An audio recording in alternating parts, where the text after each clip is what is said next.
Is Israel shooting catapults into Lebanon?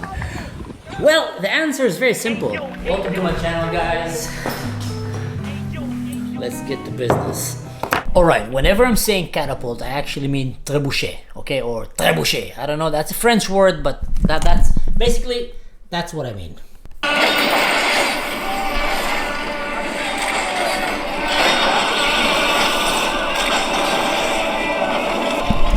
Alright, you get the point. I want to first make things clear, this is not an official statement of the IDF or the State of Israel. This is literally my own personal opinion. I used to be an officer in the IDF, served in the Special Forces, and got an intensive knowledge and experience serving in all the borders around Israel and working with a variety of different units from the Air Force, Navy, Infantry, Special Forces, Reconnaissance Engineering Corps, and just, you know, spending a lot of time in the armed forces have given me a little bit of a unique, I think, perspective that I can try to bring here. And my answer would be based on the two factors that we can see here. The reason they might do that and who is doing that is probably because it's cheaper. Now let me explain. Israel needs to create a sterile zone between Israel and Lebanon.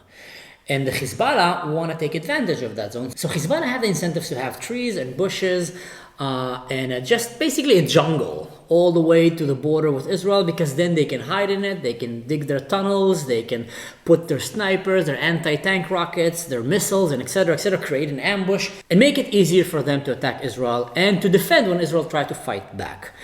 Israel doesn't want that. In almost every war zone where you have a border, you want to create a sterile zone. I remember when I was serving in the army, even around checkpoints, around Palestinian villages, you want to create a sterile zone. They always want to have the market come all the way close to your checkpoint because there's a lot of traffic there. So they always put a market around, and it's a great place to sell products, foods, and etc. for the people who are waiting to go through these checkpoints, which is practically, guys, you know, when you hear the word checkpoint, many people think it's a bad thing. In all honesty, it's just a border. It's just a border patrol, a border access, and you have a country on the other side. So many countries have checkpoints. The US have a checkpoint with Mexico, with Canada, and just a normal border. So what they want to do is they want to bring the market as close as possible, because then you can come, stab a soldier, run away, kidnap a soldier, kidnap an innocent, stab a civilian, run away, shoot or something and disappear. And then the army can't really fight you because they need, you know, to go through all the civilians, and it makes it harder on them. So you want to create a sterile zone. In Lebanon, there is a rising tension right now that might even lead to a whole-scale war, which Hezbollah will highly benefit from this war, because just like Hezbollah and just like Hamas, they love to take innocent civilians and use them as human shields. So they like to take control over a country or over a town or a city and then provoke the good guys. So the good guys will come and fight them, and then there'll be a lot of dead civilians, and then all the blame will fall on the Western country who are trying to fight, you know, the ISIS-like organizations. So it's quite obvious why Israel needs to create some kind of sterile zone so they cannot sneak into the border, kidnap soldiers, and attack Israel, and etc. Now here comes the interesting part. The people who did this ballistic catapult, medieval style weapon, are reservists, miluim. And there's something that makes the reservists in Israel very, very special and different, because the IDF is built from the mandatory military, which is usually people between the age of 18 to 21. And usually they hold, I don't remember the exact number, but something like, 10 to 20% of the IDF. The rest of the IDF is counting heavily on reservists, and most Israelis will keep doing reserves until the age of 40 or 50, some even volunteer until the age of 60, 70.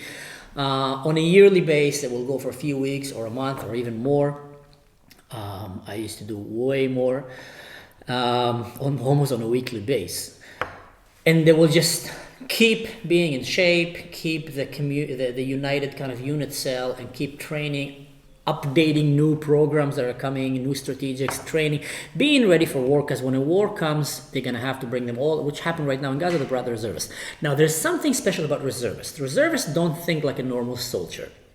The reservists sometimes think like normal citizens because they've been way long as citizens. They came from the world of high tech, academy, the normal market. They're taxi drivers, plumbers, engineers, doctors, scientists. It just comes from all spectrum society.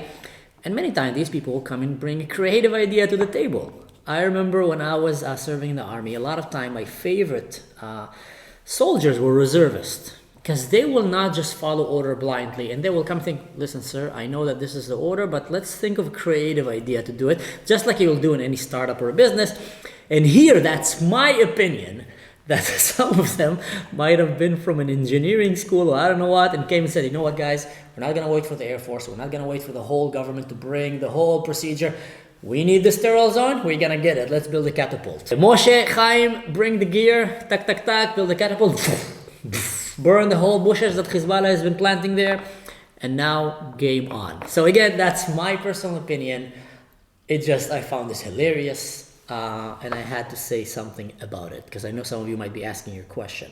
On a more serious note, it brings us to the conflict between Israel and Hizbollah. And here comes the question.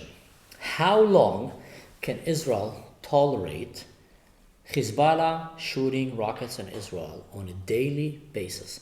Now, bear in mind, Israel is not sitting on the side and doing nothing. Israel, every time they attack, Israel goes and basically, every time they give us a flick, Israel drops a hammer on them. So right now, Israel assassinated one of their top military leaders, and Hizbollah, who probably doesn't want to have an all-scale war against Israel because he knows that Israel will obliterate them like they're doing to Hamas.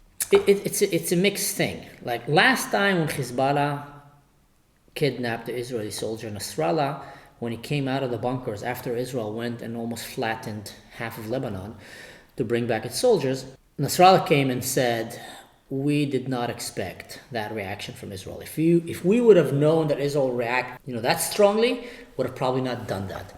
And I remember when I was in the service, there was a high-ranking Hizbollah special officer operator that was killed in a battle with the IDF as they were trying to infiltrate Israel. And on his body, they found the charter of Hizbollah. And that was very impressive back then because they were considered, terrorist organization. They don't have these, strategic charters like you'll have in every army, which they have like the 10 commandments kind of. The IDF have that, the US have that. Many armies have these like 10 commandments, that the principles that the army stands on. And in these principles, one of the points that were mentioned, there were many points about strategy, about guerrilla warfare. Hizbollah are excellent at guerrilla warfare, probably one of the strongest guerrilla warfare organizations on the face of this planet right now, because they have a lot of intensive practice doing that. I would say they're way more trained than Hamas, for example, just so you get like the average kind of idea about them. On that officer, point number 3 or 4, I don't remember what, was Israel is a sleeping tiger. Don't wake him up. Keep poking him. Keep harassing him. Do not wake him up. And that, ladies and gentlemen, just shows you how intelligent and how dangerous is Hizbollah. Because not like Hamas, who obviously did not think one step ahead. Allahu Akbar, we're going to go and take Israel. Are you guys stupid? You have a parachute and a guy on crutches, and you have motorcycles and bicycles. They really believe that they're going to conquer Israel, and now they're looking like, what the hell happened? So they're delusional. Hizbollah, what makes them more dangerous, they're not as delusional as Hamas. Hizbollah know how strong Israel is, and Hizbollah knows that we're going to have to wait for our moment. And that's what makes them an even more dangerous enemy, because they know to wait until you're not ready, and then they're going to bring that attack. One of the best prime examples, they were sitting on the fence when October 7 happened, and I'm pretty sure that they had the thought, should we invade Israel or not? Look what's happening right now, guys. Should we do it? Should we not? Should we do it? Should we not? They're going around, they're killing Golanis in their bases. They managed to capture a few Jewish towns.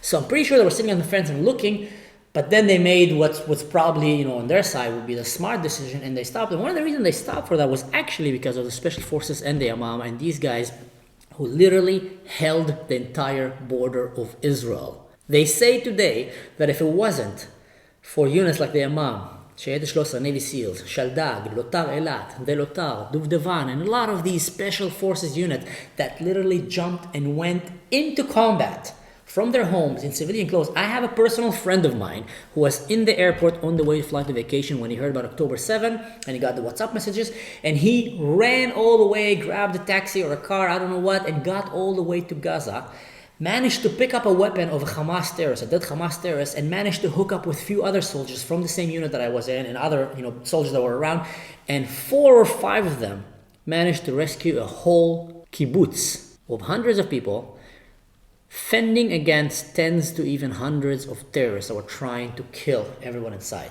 So that just gives you the idea of how important was the quick response of the civilians in Israel and the special forces who just went, and many of them lost their lives, by the way, bravely held the entire border of Israel for about a day and a half until the whole army came in and started fighting. So Hezbollah was probably sitting on the fence there in Iran and thinking like, whoa, what's happening here? Should we jump in? Are we going to be able to reach Tel Aviv and conquer Israel or not, take over Jerusalem? Hezbollah is a much more dangerous enemy, and that's what we're seeing right now here. So we should not underestimate Hezbollah. However, how long can Israel live under this constant, barrage of rockets and missiles that are flying, burning the whole north? So many people evacuated from their homes. I have personal friends, good friends of mine, that had to leave the north for about half a year already. Their kids plucked out of their homes, their school system, everything. They're living, they had a big, beautiful house, and now they're living in a small shack somewhere in the center of Israel and just waiting. Their life literally froze. When are they going to be able to go back? Their kids want to go back to school, their friends, their graduation, their plans, everything froze. So how long can Israel withstand from going on a full-scale war against Hezbollah? And Hezbollah is probably preparing for that right now and knowing, okay, we're not ready now, but we can be ready in a month or two. And how can we do that? By hijacking Lebanon again. So they're probably preparing again the same strategy of using Lebanon as a human shield. So there's going to be a lot of civilian casualties because that's how these guys fight. They don't care about the life of their own people. They actually want their own people to die, because then they know that's going to work on the West, and the West is going to feel bad. And on that point, it's going to be the same circle again. Bad guys attack the good guys try to fight back the bad guys go and hide behind innocent civilians, and then the world put pressure on the good guys, don't kill the bad guys because innocent civilians are being killed, and that will leave the bad guys in power, and that will happen again. It's a vicious circle that unfortunately no one has found a perfect answer to that vicious circle. Well, anyway, guys, I hope you enjoyed today's video. It was a spontaneous one. I just saw this catapult and I had to make a video about it. If you enjoyed this video, I'll highly appreciate it if you click the subscribe, the like, the share, leave a comment. Honestly, a lot of the videos that I'll be making will be based on questions that you ask on the comments on these videos, so highly appreciate that. Thank you so much for sticking around, and see you next time. Oh, and don't do anything stupid. Don't do anything that I would do.